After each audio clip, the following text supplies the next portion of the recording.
Okay, so let's talk about the if statement. And we know, my friends, if statement is widely used nearly in all programming language, and C, C++, Java, and nearly all language support the if statement. When we use if statement, suppose if you want to run a particular, or if you want to execute a particular statement based on something, some conditions that may be occur true or false. For example, if you want to print an even number, if a certain number divided by 2 is giving a remainder of 0, so how we can test it?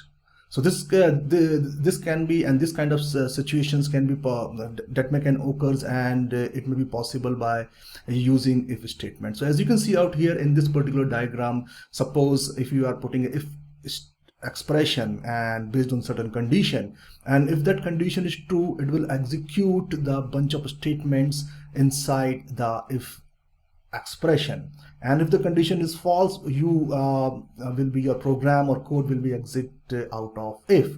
So let's see an example, and same thing you can do with the if. You can also add the else condition that we mostly do in different programming language.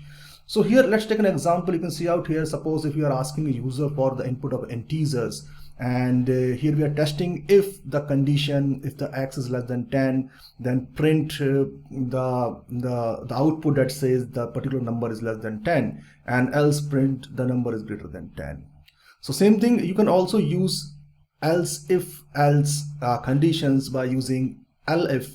So suppose if you want to print a bunch of if else statements, then you can go with the if, then else, then if, then else. So here point to be noted how to write the if.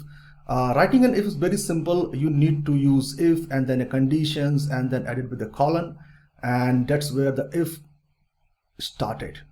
And you always need to take care of the indentation and the blocks that you are going to use, and once the condition is executed and the condition is true, it will print the, or it will execute the statement inside the else, or it will loop to the elif or the else. So let's have a demonstration on if, and then we will talk about the other conditions or statements available in Python. Thanks for watching this tutorial.